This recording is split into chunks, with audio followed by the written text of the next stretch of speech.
I I'm feeling really good today.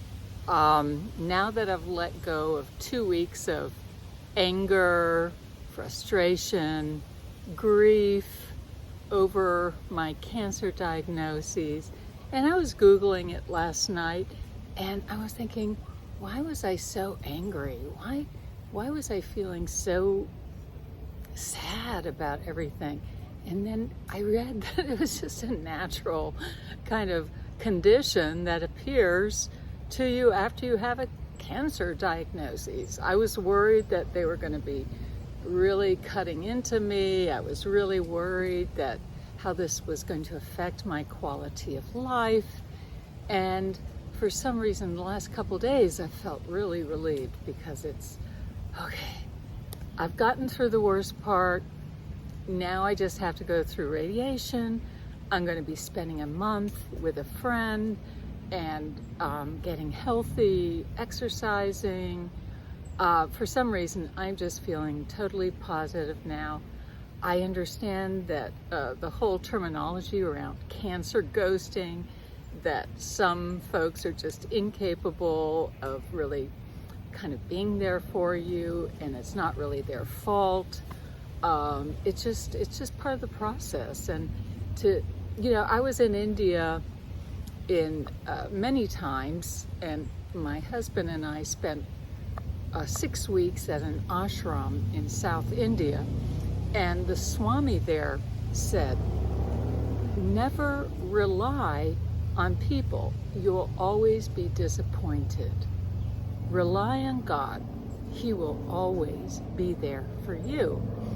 And so I have been kind of trying to take that embodiment of his teaching, of Christ's teaching, into myself. And I have a beautiful friend who's a lay missionary of charity in Costa Rica, and she sends me weekly messages. Move to Jesus, count on Jesus, be with Jesus. So today, I wanted to do a little reading I have from my little journal book from March 1st, 2022, when I was in Costa Rica, in Coronado, where the sisters have a home. And I was sitting in the chapel, and I had this really beautiful, actually it was in Limon, and I had this incredible vision. I've always wanted to have a vision of Christ. I've had visions of angels, I've had visions with Mother Teresa, I have connected more to Mary, but I really wanted to have a vision of Christ. So this is what I wrote in my journal. March 1st, 2022. Prayer hour in Sisters Chapel. I had a vision of Jesus. The crucified Jesus turned into human form, and a smiling Jesus looked at me. I thirst for you. I know you are worried about your son. His suffering will not last much longer. He advised me to continue coming to him. There was a light around his figure, loving and compassionate. Yes, it was me you saw when Mother Teresa looked into your eyes, because I was already in her and she was in me.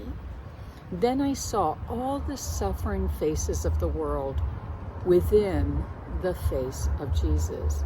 That smile transcended me in that moment, and I said, my God.